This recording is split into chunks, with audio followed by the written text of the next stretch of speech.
Tu es entrepreneur ou salarié? Tu es du genre à te demander pourquoi il t'arrive toujours de mauvaises choses ou plutôt quelqu'un de positif? Comment se comporte ton compte en banque? Quelles sont tes habitudes de consommation? Et d'ailleurs, tu es plutôt consommateur ou investisseur? Si je te pose toutes ces questions, c'est simplement pour que tu l'analyses par rapport à ton entourage. Je te laisse y réfléchir pendant le générique. Salut et bienvenue à toi. Avant de commencer, abonne-toi et n'oublie pas de mettre une note à cette émission sur la plateforme sur laquelle tu l'écoutes, que ce soit iTunes, Spotify, Deezer ou encore YouTube, et partage au maximum. Grâce à ça, tu permets à la chaîne de se développer. Pourquoi je te demande tout ça?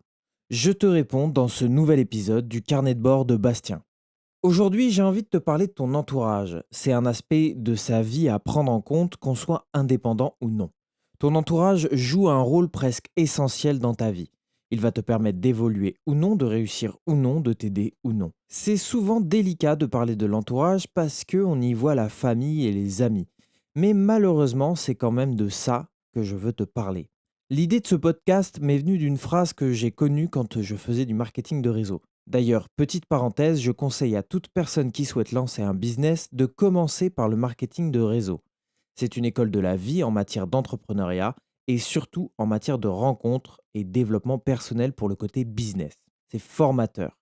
Parenthèse fermée, cette phrase importante à retenir est: tu es la moyenne des 5 personnes que tu fréquentes le plus. Maintenant, réfléchis aux personnes qui t'entourent. Comment sont-elles? Qui sont-elles? Combien gagnent-elles?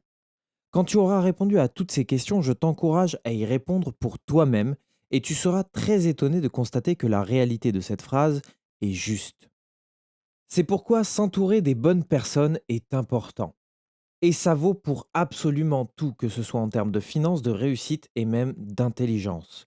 Je détesterais savoir que je suis la plus riche des personnes qui m'entourent ou la plus intelligente. Ça voudrait dire que j'ai plus rien à savoir ou plus rien à apprendre et que je suis arrivé à mon maximum. Pourquoi? Tout simplement parce que les personnes de mon entourage ne seraient pas capables de me montrer comment aller plus haut. Donc, il faut distinguer plusieurs types de personnes. Celles que tu ne choisis pas et celles que tu choisis. Celles que tu ne choisis pas, c'est ta famille, tes parents, tes frères et sœurs, etc. Parmi celles que tu ne choisis pas, tu peux aussi avoir, si tu es salarié, ton patron et tes collègues de travail. Ces personnes ont forcément une influence sur toi, quoi qu'il arrive. C'est à toi d'accepter ou non les messages qu'ils te font passer, sans obligatoirement rejeter ces gens qui occupent sans doute une place très importante dans ton cœur. Je parle principalement de ta famille, même si tu as le droit d'apprécier aussi ton patron ou tes collègues. D'ailleurs, si tu t'entends bien avec ton patron, si c'est un entrepreneur qui a monté sa propre entreprise, je t'encourage à la pause café à lui demander comment il en est arrivé là où il en est aujourd'hui.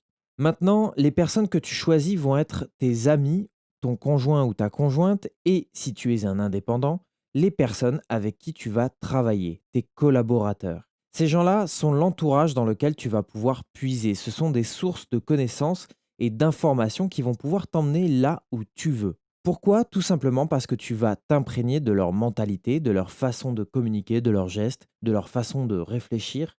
Ces choses-là sont les éléments d'une communauté. Je comprends que ce genre de phrase peut faire penser à une secte, mais c'est le propre de l'homme que de s'acclimater à son environnement et d'imiter ses pairs. Laisse quelqu'un pendant 1 an avec un groupe de personnes et il est fort possible que sa façon de penser et de voir les choses auront changé. Peu importe que ce soit en bien ou en mal, cette personne prendra le pli de la communauté dans laquelle il a vécu. D'ailleurs, une habitude se prend en 21 jours, donc ça peut aller très vite. J'aimerais te donner mon exemple. J'ai passé du temps avec des personnes pas très fréquentables pendant un moment, plusieurs années.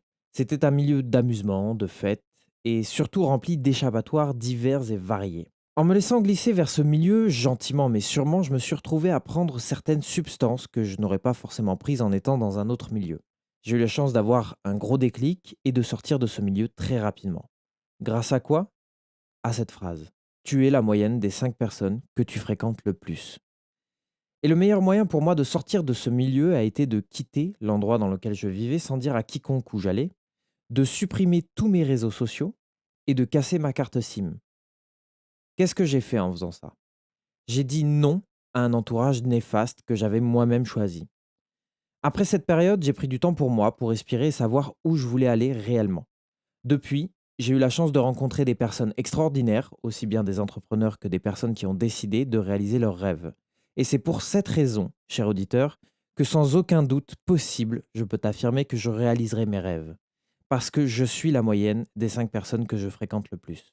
Si cet épisode t'a plu, like, partage et tu peux même contribuer gratuitement à la chaîne en allant sur le lien Utip que je te laisse dans la description. Il te permet de visionner une ou plusieurs publicités et en faisant ça à chaque pub que tu regardes, tu nous fais gagner un peu d'argent. Donc n'hésite pas à aller en regarder plusieurs.